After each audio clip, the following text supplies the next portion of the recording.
नमस्कार। आज का मेरा विषय है धर्म। धर्म क्या है? धृते धर्म इत्याहु स एव परम प्रभु। जो जीव को धारण किए रखता है या जिसके द्वारा जीव आधृत होता है, जिसे धारण करने के फलस्वरूप जीव का अस्तित्व कायम रहता है, वही है धर्म। धृ धातु में मन प्रत्यय जोड़ने से धर्म शब्द निष्पन्न होता है। जड़ चेतन, भाव अभाव, निर्विशेष विश्व के सभी वस्तुएं खास खास गुणों से गुणान्वित है और इन गुणों के कारण ही हम उन वस्तुओं का परिचय प्राप्त करते हैं, उसे पहचानते हैं। जैसे ऑक्सीजन गैस, उन्हें देखने से हम जान जाते हैं कि यह ऑक्सीजन है। नाइट्रोजन को देखने से पता चल जाता है कि यह नाइट्रोजन गैस है, यह कार्बन डाइऑक्साइड है, यह मोनोऑक्साइड है इत्यादि। प्रत्येक पेड़ पौधे या प्रत्येक वस्तुएं गुणों से में अगर परिवर्तन हो जाता है तो उनके गुण और रूप में भी परिवर्तन हो जाता है। जैसे दूध, किसी ने कहा कि यह दूध है और हम मान लेते हैं, लेकिन अगर वह वस्तु काला दिखाई देने लगे तो हम उसे दूध नहीं कहेंगे, क्योंकि दूध का असल रंग होता है सफ़ेद। और यहाँ पर दूध का जो गुण है उसका अभाव हमें देखने को मिल रहा है, क्योंकि दूध सफ़ेद रंग होता है।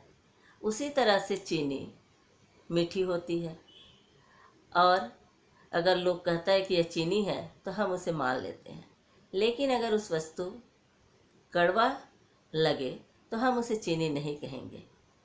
वृक्ष का परिचय फलेन परिचयति है, तो वस्तु का परिचय भी गुणेन परिचयति है। संस्कृत भाषा में गुण शब्द का अर्थ है बंधन रज्जु, जिनसे वस्तु को बांधा जाता है। इस गुण का दूसरा अर्थ है धर्म। जिस तरह से जल का धर्म है भिंगाना, अग्नि का धर्म है जलाना। अगर अग्नि की दाहिका शक्ति को हटा दिया जाए तो हम उसे अग्नि नहीं कहते। उसी तरह से पेड़ पौधे का भी खास खास गुण होता है, और इन गुणों के कारण ही हम उनको विभिन्न भागों में विभाजित करते हैं। उसी तरह से जीव जंतु भी विभिन्न गुणों के आधार पर हम उसे पहचानते हैं। जैसे यह बंदर है, यह गाय है, यह भैंस है आदि। गाय भी काली होती है, भैंस भी काली है, लेकिन गाय भैंस की तरह काली नहीं होती है। उसी तरह से हर पशु के भी आँख है, नाक है, लेकिन मनुष्य का आँख, नाक, कान उन जानवरों की तरह नहीं होता है। मनुष्य और मनुष्योत्तर जीवों में साधारण विशेषताएं एक समान होती है। कुछ विशेषताएं एक समान है, जैसे वह भी खाता है, सोता है, विश्राम करता है और एक दिन इस पृथ्वी से विदा हो जाता है या उनकी मृत्यु हो जाती है। तो यह जो जैव धर्म है वह मनुष्य और अन्य जीवों में समान है, लेकिन मनुष्य में कुछ जो धर्म है, कुछ विशेष धर्म है जो अन्य जीवों में नहीं है। और यह जो विशेष धर्म है वह क्या है? मानव धर्म, भागवत धर्म। भागवत धर्म क्या है? भगवान की खोज करना, परम पुरुष की खोज करना, उन्हें पाने के लिए उनके पीछे पीछे दौड़ना, व्याकुल होना कि परम पुरुष हम कैसे प्राप्त करें। परम पुरुष अगर कहता है कि हे मनुष्य, मैं तुम्हें नहीं चाहता, तब भी मनुष्य कहता है, हे परम पुरुष, हे प्रभु, मैं तुम्हें चाहता हूँ क्योंकि मुझे तुम्हारी आवश्यकता है और मैं इसलिए तुम्हें चाहता हूँ। मैं तुम्हारे बिना नहीं रह सकता, इसलिए मैं तुम्हें चाहता हूँ। यही है भागवत धर्म, यही है मनुष्य की विशेषता। और यह जो विशेषता है वह मनुष्य में ही पाया जाता है, अन्य जीवों में नहीं पाया जाता। अगर अब मनुष्य शरीर पाकर भी इस भागवत धर्म का अनुशीलन नहीं करता है तो वह मनुष्य कहलाने के योग्य नहीं है, क्योंकि मनुष्य को हम इस भागवत धर्म से ही पहचानते हैं, या यह भागवत धर्म में ही निहित होता है। भागवत धर्म की विशेषता क्या है? विस्तार, रस, सेवा। मनुष्य अपने मानसिक विकास करना चाहता है, वह अपने आप को चारों दिशाओं में फैला देना चाहता है, वह बहुत अधिक विकसित होना चाहता है। वह बैठा नहीं रहता है, वह बैठना नहीं चाहता है।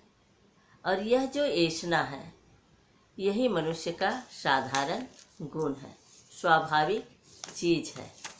शरीर के नष्ट न होने तक यह जो विशेषता है वह उसमें विद्यमान रहेगी। पर यदि कोई इसे बढ़ाने की कोशिश ना करे या कोई उसके रास्ता को अवरुद्ध कर दे नाना प्रकार के डागमा के माध्यम से, नाना प्रकार के इल्म के माध्यम से, तो यह भी तो एक प्रकार से पाप है, उसे जो रोकने का प्रयास करता है। क्योंकि उनमें यह गुण होते हुए भी वह उनका पूर्ण रूप से उपयोग नहीं कर रहा है, या उनका व्यवहार नहीं कर रहा है, उनका उपयुक्त व्यवहार नहीं कर रहा है। हम दूसरे को दबाकर नहीं रखेंगे और उन्हें आगे बढ़ने के लिए प्रेरित करेंगे। अगर वह आगे नहीं बढ़ रहा है, बढ़ने की कोशिश नहीं कर रहा है, तो हम उसे प्रेरित करेंगे, उसे हम अवसर देंगे ताकि वह आगे बढ़े। और यही है विस्तार। रस, रस का अर्थ है बहाव, फ्लो। इस विश्व ब्रह्मांड में ईश्वर की जो प्रवाह है वह बह रहा है, और इसीलिए यह जो जगत की जो सृष्टि है वह चल रहा है। और इसीलिए इसे जगत कहते हैं, क्योंकि जगत का अर्थ है यह गति। तो प्रत्येक जीव गतिशील है, बिना गति के कोई रह ही नहीं सकता, कोई बैठा नहीं रह सकता, सब चल रहे हैं। क्योंकि परम पुरुष के संबंध में कहा जाता है, रसो वै सह, वे रस स्वरूप है, वे विराट फ्लो है। और मनुष्य भी तो उनका सबसे प्रिय संतान है, तो उसमें भी तो फ्लो का होना आवश्यक है। इसी कारण कहा जाता है, human existence is an ideological flow, एक आदर्शमुखी प्रवाहशीलता। इस कारण जो पुरानी धारणा है, मैन इज रेशनल एनिमल, यह मनुष्य की चरम अवमानना होती है। उद्भिज के साथ, पेड़ पौधों के साथ, पशु के साथ मनुष्य की कुछ क्षेत्रों में समानता है, जैसे वह भी खाता है, सोता है। इसका अर्थ यह नहीं है कि ये उद्भिज है या सभी एक समान है। जैसे हाथी खाता है, सोता है, चींटी भी खाती है, सोती है, तो क्या हाथी और चींटी एक हो गए? नहीं। सेवा, मनुष्य में सेवा परायणता है। एक तरह से व्यापार, व्यापार में क्या होता है? कुछ दो और बदले में कुछ लो, कुछ पैसे दो और उसके बराबर की वस्तु प्राप्त कर लो। तो यह एक तरफा नहीं है। सेवा क्या है? एक तरफा होती है। हम परम पुरुष को सब कुछ दे देते हैं और बदले में परम पुरुष से हम कुछ भी नहीं चाहते। सबसे मूल्यवान वस्तु को हम चाहते हैं और वह है परम पुरुष को। विस्तार, रस, सेवा, मानव धर्म में, भागवत धर्म में ये तीनों गुण निहित है। उसी में मनुष्य की प्रतिष्ठा है। यही मनुष्य का परम धर्म है। इसी कारण कहा जाता है श्रेय। स्वधर्म में अगर गुण, दोष, आनंद नहीं है तब भी मनुष्य को अपने धर्म में ही रहना चाहिए। दूसरे के धर्म को अगर हम अनुशीलन करते हैं तो मृत्यु के बाद हम या तो हमें पशु जीवन प्राप्त होगा या फिर पेड़ पौधे का। परधर्म का अर्थ है पशु का धर्म या उद्भिज का धर्म। इनका बहुत अच्छे से पालन किया जा सकता है, क्योंकि पेड़ पौधे एक ही जगह रहते हैं और पशु जो है वह भोजन की तलाश में इधर उधर फिरते रहता है। तो जो मनुष्य अगर पशु के समान जीवन व्यतीत करता है तो वह भी तो विस्तार धर्म का पालन नहीं कर रहा है, अर्थात वह पशु के समान है। जो मनुष्य काम से डरता है, हिलता डुलता नहीं है, एक ही जगह सोए रहता है, काम करना नहीं चाहता है, वह भी तो भागवत धर्म का पालन नहीं कर रहा है या मनुष्य का धर्म का पालन नहीं कर रहा है। स्वधर्मे निधनम श्रेय, अर्थात भागवत धर्म का पालन करते हुए मनुष्य की अगर मृत्यु भी हो जाती है तो वह भी श्रेयस्कर है, वह भी बहुत अच्छा है और मुक्ति का पथ ही वह प्रशस्त करता है। पर धर्म भयावह, दूसरे का धर्म का अगर हम अनुशीलन करते हैं तो वह भयानक है। क्यों? क्योंकि मृत्यु अगर हमारी हो जाती है दूसरे के धर्म को अनुशीलन करते हुए तो हमें फिर दूसरा जन्म पशु का मिलेगा या पेड़ पौधे का। इसीलिए कहा जाता है पर धर्म भयावह, दूसरे का धर्म भयानक है। धर्म व्यावहारिक है, प्रैक्टिकल है, सैद्धांतिक नहीं है। कौन धार्मिक है, कौन अधार्मिक है, यह उनकी बुद्धि से या उनकी पद मर्यादा से प्रमाणित नहीं होता है। कौन धार्मिक है या प्रमाणित होता है उसके आचरण से, कौन अधार्मिक है यह प्रमाणित होता है उसके आचरण से। सा विद्या या विमुक्तये, विद्या उसी को कहते हैं जिससे के द्वारा विमुक्ति होती है। विद्या माने बंधन से छुटकारा मिलना, लेकिन बंधन एक बार छुटकारा मिल जाने के बाद फिर से बंधन तो बन सकते हैं या फिर से बंधन आ सकते हैं। तो ऐसा बंधन जो एक बार बंधन से छुटकारा मिल जाने के बाद फिर से बंधन आने की कोई गुंजाइश नहीं होती है, उसी को कहते हैं विमुक्ति। इसीलिए धर्म है आचरण्यात धर्म। अपढ़ आदमी भी श्रेष्ठ या धार्मिक बन सकते हैं, महापुरुष बन सकता है, और महामहोपाध्याय पंडित भी अधार्मिक हो सकता है। कहा जाता है आत्म मोक्षार्थम जगत हिताय च। हम अगर अच्छा हैं, धार्मिक हैं या सत्य के रास्ते पे चल रहे हैं, लेकिन और लोग सत्य के रास्ते में नहीं चल रहे हैं, तो उसका प्रभाव तो हमारे ऊपर भी पड़ेगा, क्योंकि हम उसी स्थान पे रह रहे हैं।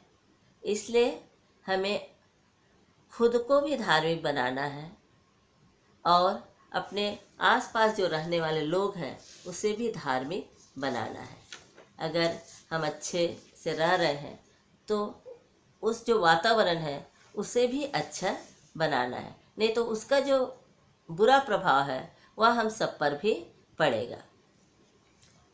इसीलिए अपने वातावरण को भी धार्मिक बनाना है और अपने आस पड़ोस, अपने परिवार, अपने मोहल्ले, उन सबको भी धार्मिक बनाना है या सत्य के रास्ते पर चलने के लिए अग्रसर करना है। धर्म आचरण की चीज़ है। आचरण ठीक होने से तुम्हारी भी तरक्की होगी, रूहानी तरक्की होगी, आत्मिक तरक्की होगी, आध्यात्मिक तरक्की होगी, और आपके आसपास रहने वाले लोगों की भी उन्नति होगी या उनका असर उन पर भी पड़ेगा। और वह भी आध्यात्मिकता के पथ पर चलेगा।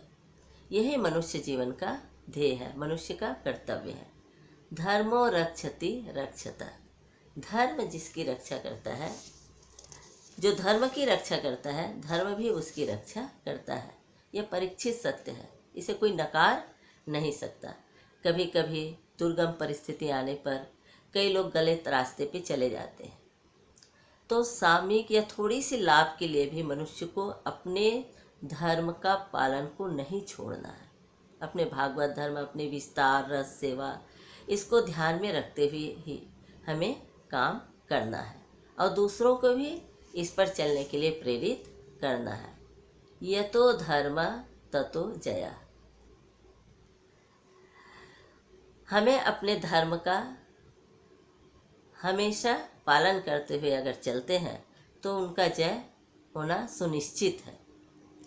हमें अतीत में क्या हुआ है उसे पकड़कर नहीं रखना है, उसे ध्यान में रखना है, ताकि हम फिर से उस गहराई पर या उस तरह से हम फिर से ना चला जाए। लेकिन हमें उसे पकड़कर नहीं रखना है, क्योंकि हम अतीत से वर्तमान में आए हैं और वर्तमान से हम भविष्य में जाएंगे। तो हमें भागवत धर्म का अनुशीलन करते हुए हमें आगे की ओर बढ़ना है। यही मनुष्य का परम उद्देश्य है।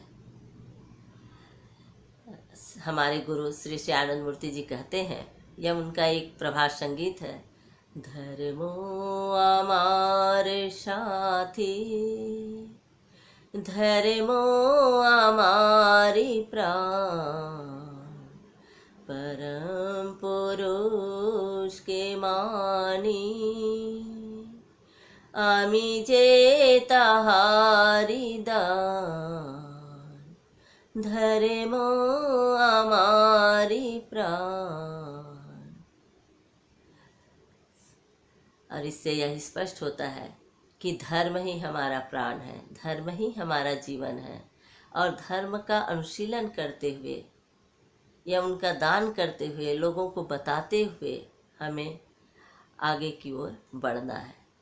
हमें हमेशा भागवत धर्म का या अपने धर्म का पालन करते हुए आगे बढ़ना है, नहीं तो हम फिर से नीचे की ओर गिर जाएंगे, पतन हो जाएगा और फिर से हम वही पेड़ पौधे या पशु जीवन व्यतीत करने के लिए बाध्य हो जाएंगे।